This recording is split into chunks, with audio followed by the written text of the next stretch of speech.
ప్రజలు మాత్రం బుద్ధి చెప్పడానికి రెడీగా ఉన్నారండి. రైట్ సార్, ఒక్కసారి మనోహర్ గారితో జనసేన పార్టీ నుంచి ఉన్నారు. మనోహర్ గారు నమస్తే అండి. రైట్ మనోహర్ గారు, మనం చూస్తూ ఉన్నాం వేల కోట్ల రూపాయలు ఇటు విశాఖలో ఉన్నటువంటి ప్రభుత్వ భవనాలను గతంలో కూడా మొత్తం తాకట్టు పెట్టడం, దాదాపుగా వేల కోట్ల రూపాయలు తీసుకురావడం, ఇవన్నీ చూసాం అప్పుడు. సో ఇప్పుడు ఆంధ్రప్రదేశ్లో కూడా అట్లాంటి పరిస్థితులే. అదేవిధంగా నిన్న ప్రశాంత్ కిషోర్ అనడం కాదు, మీ పార్టీ అధినేత కావచ్చు, టీడీపీ అధినేత, మీలాంటి వాళ్ళందరూ కూడా చెప్తున్నది ఎప్పుడు కూడా ప్రజలు ఎప్పుడూ కూడా అభివృద్ధిని, తర్వాత ఉద్యోగాలను, తర్వాత వాళ్ళ కాళ్ళపైన వాళ్ళు నిలబడ్డాన్ని కోరుకుంటారు. ఏవైతే డబ్బులు ఇస్తున్నాను అని చెప్తున్నారో అరకూర వాళ్ళ సామాజిక వర్గానికో లేదంటే వాళ్ళ కార్యకర్తలకో వాళ్ళ కుటుంబాలకు మాత్రమే చెందుతోంది, ప్రజలందరికీ కూడా పూర్తి స్థాయిలో రావట్లేదు, ప్రతిసారి కట్ చేసుకుంటూ వస్తూ ఉన్నారు.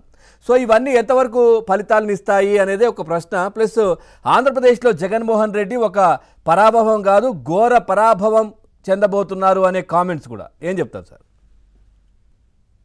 ముందుగా పవన్ గారు, మీకు ప్యానల్ సభ్యులు కిరణ్ గారికి, శ్రీనివాసులు గారికి శుభ మధ్యాహ్నం అండి. సో అలాగే వీక్షకులు కూడా శుభోదయం. లేదండి, మనం చూస్తున్నట్లయితే జగన్మోహన్ మీరు ఏదైతే చెప్పారో ఘోర పరాజయం అనేది 2024 100% వాళ్ళు వై నాట్ 175 అంటారు. ఖచ్చితంగా 170 నియోజకవర్గంలో ఒక నియోజకవర్గంలో వీళ్ళు గెలవబోరు. జనసేన టీడీపీ ఉమ్మడి ప్రభుత్వం అనేది 2024 వస్తుంది. ఒక ప్రజాపాలన చూస్తున్నారు Jaganmohan Reddy. Not only this time, ఇప్పుడు 2024లో ఇంకొత్తగా మనకు వచ్చింది కాదు, 2019 నుంచి కూడా కానీ ప్రజా వ్యతిరేక ప్రభుత్వం, ప్రజా వ్యతిరేక నిర్ణయాలు తీసుకుంటాడు. ఏదైనా సరే ఎవరైనా సరే, ఇంతకుముందు పెద్దలు శ్రీనివాస్ గారు చెప్పారు, ఏదైనా ఒక దాన్ని డెవలప్మెంట్ చేసేదాన్ని చూసుకుంటారు కానీ ఆ డెవలప్మెంట్ ని తీసేసేవా అంటే ఒకరు కట్టడం ఉంటే దాన్ని కూల్చడం అనే వ్యక్తిత్వంలోనే ఉన్నాడు కానీ దాన్ని కట్టుకుంటూ ముందుకు పోదామనే లేదు. ఆ ప్రాసెస్లో ఈ రోజు దాదాపు 25,000 కోట్ల రూపాయలు అప్పులు తీశాయండి. ఎందుకంటే ప్రభుత్వ ఖజానాలకి ఆదాయాలు రావట్లేదు.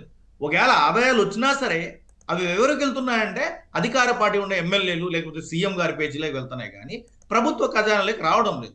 కాబట్టి ఈ సంక్షేమ పథకాలు కాదు, ఇవి సంక్షోభం పథకాలు, సంక్షోభం వైపు నెడుతున్నాయి. ఈ నవరత్నాలు అని చెప్పి నకిలీ రత్నాలు ఇస్తూ ఇతను చేస్తున్న దందా అంతా కూడా కానీ ప్రజలు చాలా క్షుణ్ణంగా గమనిస్తున్నారు. ఈరోజు ఎస్బీఐలో 6,000 కోట్లు అవుతానేమి, లేదా ఇండియన్ ఓవర్సీస్ బ్యాంక్ లో ఒక 1,225 కోట్లు అవుతానేమి, లేకపోతే ఒక బ్యాంక్ ఆఫ్ మహారాష్ట్రలో, బ్యాంక్ ఆఫ్ బరోడాలో ఎత్తుకున్నట్లయితే ఒక 1,000-2,500 కోట్లు. ఈ విధంగా దాదాపు 25,000 కోట్ల రూపాయలు దాదాపు 8 బ్యాంకులు, అంటే ఎస్బీఐ అవుతేనేమి, లేదా యూబీఐ అవుతేనేమి, Indian bank, bank of Baroda, bank of Maharashtra, Indian overseas bank, అలాగే Punjab national bank, Punjab Sind bank, వీటన్నిటి నుంచి కూడా కానీ 25,000 కోట్లు తీశారు.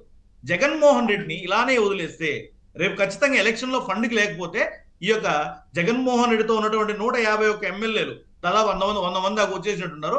రిమైనింగ్ 51 మందిని కూడా పదవి పెడతాడండి, దాంట్లో నో డౌట్. ఎందుకంటే అతను ఒక వ్యాపారస్తుడు అండి. ఇప్పుడు చంద్రబాబు నాయుడు గారు లేదా పవన్ కళ్యాణ్ గారు ఉన్నారు, వీళ్ళేనంటే వ్యవస్థల్ని ముందుకు నలుపుతూ ప్రజాపాలన చేస్తున్నారండి. కానీ జగన్మోహన్ రెడ్డి ఇంతకుముందు మిత్రులు కిరణ్ గారు కూడా చెప్పారు, ఏదైనా చేసేటప్పుడు ఒక ఐఏఎస్ ఐపీఎస్ అధికారులు ఉన్నారు, వాళ్ళతో ఒక సమీక్షా సమావేశం లేదు. కనీసం ఇతను తెలిసింది ఏంటంటే ఈజ్ వన్ బిజినెస్ మ్యాన్ అండి. ఈ బిజినెస్ మ్యాన్ ఏం చేస్తానంటే ఇతనికి వ్యవస్థలు అంటే గౌరవం లేదు, ప్రజాపాలన అంటే అస్సలు తెలియదు. ఎంతసేపు ఉన్నా దోచుకున్నామా దాచుకున్నామా ఈ రెండే ఉంటాయి. ఆ పాలనలోనే ఈరోజు మందు ద్వారా అవుతానేమి, మద్యం ద్వారా అవుతానేమి, లేదా సహజ వనరులు ఇసుక, నీరు, వీటన్నిటి ద్వారా అవుతాయి, అన్నిటి ద్వారా వచ్చే సంపదని నాశనం చేస్తున్నాడు. ఇది ఒక రైతుగా పల్లెల్లో గ్రామాల్లో ఉన్నటువంటి రైతు వ్యతిరేక ప్రభుత్వంగా ఉంది ఇది. లేక ఉద్యోగం చేసే టౌన్లో అట్టా ఇటా ఉండేది, ఇది ఒక ఉద్యోగ వ్యతిరేక ప్రభుత్వం. ఇంకా దళితుల మీద అయితే చెప్పాల్సినప్పుడు లేదు, దళిత వ్యతిరేక ప్రభుత్వం. ఎందుకంటే దళితుల మీద దాడులు, బీసీలు అని చెప్తాడు, ఏమన్నా మాట మాట్లాడితే నా ఎస్సీలు, నా ఎస్టీలు, నా బీసీలు అంటాడు.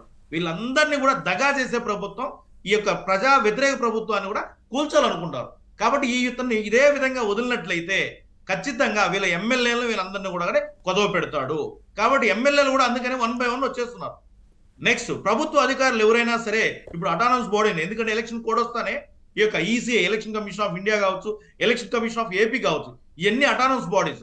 ఆ ప్రాసెస్ లోనే ఒక మంచి అంటే సత్ప్రవర్తన, నీతి, నిజాయితీ, ధర్మం, న్యాయం వైపు అడుగులేస్తున్నటువంటి ప్రభుత్వ అధికారులు తీసుకుంటే ఈరోజు మా తిరుపతిలో చూసుకున్నట్లయితే ఎస్పీ మల్లికా కార్గాన్ని జస్ట్ 15 రోజులు కూడా కాలేదు దాన్ని ఛార్జ్ తీసుకొని, ఫిబ్రవరి 14 తీసుకోండి, 15 days కింద మళ్ళీ ట్రాన్స్ఫర్ చేసేస్తారు. అంటే వీళ్ళకి ఎవరైతే యాంటీగా ఉంటారో లేదా నిజాయితీగా పనిచేస్తారో ప్రభుత్వ రూల్స్ ప్రకారం వాళ్ళందరినీ చేస్తున్నారు.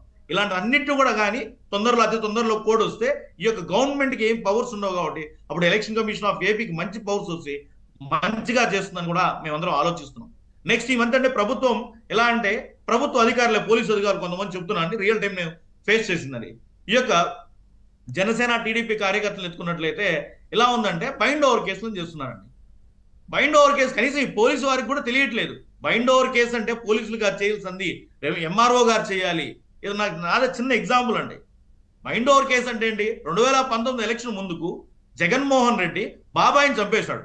2024కు ఎక్కడ తల్లిని చంపేస్తాడేమో అని జగన్మోహన్ రెడ్డి లాంటి అవినీతి పరుల్ని బైండ్ ఓవర్ కేసు చేయాలి, కానీ తల్లిని చంపేస్తా అనేసి మా మీద ఏదో 2020లో ఎక్స్చేంజ్ కేసు ఒకటి ఉంటే దాన్ని బైండ్ ఓవర్ చెప్తున్నారండి. అంటే ఇలా ప్రతి ఒక్కటి డైవర్షన్ పాలిటిక్స్ లాగా ప్రతి ఒక్కటి ఏది చేసినా సరే, ఇప్పుడు మీరు అంటున్నారు ఇంతకు ముందు చంద్రబాబు నాయుడు గారు ఏమీ చేయలేదు అన్ని, వాటన్ని ఎత్తి ఈ రోజు పెట్టాడు కదా. సీతమ్మ దారి దగ్గర ఉన్నటువంటి పోలీస్ క్వార్టర్స్ అవుతానేమి, లేకపోతే ఎంఆర్ఓ కార్యాలయం అవుతున్నాయి, అన్ని ఇతను చెప్పినట్టు అన్ని లేవు, అతను అసలు చేసిన షోకేస్ లాగా చేశాడు, ఒక బూత్ బంగ్లాలు అన్నారు. మరి బూత్ బంగ్లాలు అయితే రైతు బజార్లు ఎత్తిపోయడం ఏంది? రైతు బజార్లు రైతు బజార్ అనేది జగన్మోహన్ రెడ్డి ఆస్తా, లేకపోతే జగన్మోహన్ రెడ్డి వాళ్ళ తండ్రి వైఎస్ రాజశేఖర రెడ్డి ఆస్తా? రైతు బజార్ అనేది రైతులది, ప్రభుత్వ ఆస్తులు. లేదా ఒక పోలీస్ క్వార్టర్స్ అవుతానేమి, లేకపోతే ఒక తహసీల్దార్ సీతమ్మ దారిలో ఉన్న తహసీల్దార్ కార్యాలయం అవుతానేమి, లేకపోతే R&B క్వార్టర్స్ అవుతానేమి, లేదా ప్రభుత్వ అధికారులు ఉన్నటువంటి నివసిస్తున్నాడు ఒక బంగ్లాలు, గెస్ట్ హౌస్లు ఇవన్నీ చేస్తున్నాడు. ఇతను చేయాలనుకుంటే జగన్మోహన్ రెడ్డి ఆస్తులను పెట్టాలి, లేదా భారతీయ 7 నెప్పి కొదవ పెట్టాలి. అంతేగాని ప్రభుత్వ ఆస్తులు పెడుతున్నాడు అంటే ఇదంతా కూడా కానీ చట్ట వ్యతిరేక ప్రభుత్వం. చట్టాన్ని తన చేతిలో తీసుకొని ఏదో తనకు పవర్ ఉంది, నేను సీఎంని, ఇప్పుడు ఏ విధంగా అయితే నవరత్నాలు ఇస్తానని చెప్పి నకిలీ రత్నాలు ఇచ్చాడో, సంక్షేమ పథకాలని చెప్పి సంక్షేమం వైపుని ఎప్పుడుతున్నాడో, అభివృద్ధి చేస్తానని చెప్పేసి అప్పులు ఆంధ్రప్రదేశ్గా చేస్తున్నాడో, ఇవన్నీ కూడా కానీ ప్రజా వ్యతిరేక ప్రభుత్వము, వ్యవస్థలను చిన్నాభన్నం చేస్తున్న ప్రభుత్వము. ఈ ప్రభుత్వానికి ఖచ్చితంగా చరమగీతం కాడాలనే మా అధ్యక్షుడు శ్రీ పవన్ కళ్యాణ్ గారు ప్లస్ టీడీపీ అధ్యక్షుడు నారా చంద్రబాబు నాయుడు ఇద్దరు కలిసి ఒక పొత్తు అనే దాన్ని తీసుకొచ్చారు. అది చాలా చక్కగా పోతుంది. అందుకని ఆ ఫ్రస్ట్రేషన్ లోనే తను కనీసం ఇప్పుడు సిద్ధం సభలు పెడుతున్నాడు. ఈ సిద్ధం సభలు ఎవరైనా సరే, మీరైనా నేనైనా, మనం ఏదన్నా చేస్తే ఆ మంచి గురించి చెప్తాం. అంటే నా ప్రభుత్వం ఇంత చేశాము, ఇలా అభివృద్ధి చేశాము. అతను చెప్పుకోవడానికి కూడా అభివృద్ధి లేదు కాబట్టే ప్రతిపక్ష నాయకులు అనేటువంటి పవన్ కళ్యాణ్ గారు లేదా చంద్రబాబు నాయుడు వీళ్ళందరి మధ్య సరిపోతుంది. అందుకని ఇంతకు ముందు శ్రీనివాస్ గారు మనోహర్ సిద్ధం సభలో విమర్శించడం వేరు, విద్యా దీవెన తర్వాత లేదంటే ఇట్లాంటివి పిల్లలకి డబ్బులు రిలీజ్ చేస్తున్నారనే కార్యక్రమాలలో కూడా పిల్లలను ముందు పెట్టుకొని ఒక అసభ్యకరమైనటువంటి భాష మాట్లాడడం, ప్రతిపక్షాలను తిట్టడం, అక్కడ పిల్లలు ఏ విధంగా డెవలప్ కావాలి, ఎట్లాంటి నాలెడ్జ్ పెంచుకోవాలి, ఏ విధంగా విదేశాలకు వెళ్ళాలి, ఎట్లా ఏం చేయాలనేదే వాళ్ళకొక ఆ విధంగా చెప్పాలి. కానీ ప్రతిపక్షాలు అక్కడ కూడా రాజకీయ ప్రసంగాలే కదా. మంచి పాయింట్ అండి పవన్ గారు, చాలా మంచి పాయింట్ మీరు చెప్పింది. ఎందుకంటే ఒక విద్యార్థులు అంటే వాళ్ళు అప్పుడప్పుడే అడుగులు వేస్తూ ఏంటి సమాజం ఎలా ఉంది అని తెలుసుకుంటూ పోతున్న విషయంలో మొన్న దీంట్లోనే కూడా ఒక వీడియో కూడా వచ్చింది. ఒక పాప ఇంటర్మీడియట్ పాప పోయి జగన్ మామయ్య మాకు అమ్మఒడి ఇచ్చాడని ఇమ్మీడియట్ గా ఆ పాప వచ్చి పేటీఎం అనే ఇన్నికి ఒక వీడియో రిలీజ్ చేసింది. నాదే ఉండదు, నేను గవర్నమెంట్ కాలేజీ రిప్రజెంటేషన్ మీద ఆడిపోతే సీఎం జగన్మోహన్ రెడ్డి అంటే సీఎం అంతటి ఎదవే, సీఎం లాంటి ఎదవనే అతనే ఇంత చేస్తా ఉంటే నన్ను చేయకపోతే ఏం చేస్తారు, అందుకోసం నేను చేసావచ్చు అంటే ఇతనికి సీఎం అనే ఊరికే పేరే కానీ ఇతనికి ఎక్కడ ఏ విధంగా ప్రవర్తన జ్ఞానం లేదండి. ఒక మూర్ఖుడు, ఒక దుర్మార్గుడు. ఎంతసేపు ఉన్నా కచ్చారు రాజకీయాలు, స్వార్థ రాజకీయాలు, న్యాయం ధర్మం ఏమీ తెలియదు. మొట్టమొదటి చిన్నప్పటి నుంచి కూడా మొన్న వాళ్ళ సిస్టర్ కూడా శర్మిలా చెప్పింది, గోడకేసి కొట్టాడు అంటే సొంత చెల్లి రక్తం పంచుకు పుట్టిన చెల్లె మా అన్న ఇంత దుర్మార్గుడు, నన్ను ఆస్తి అడిగితే గోడకేసి కొట్టాడు నన్ను.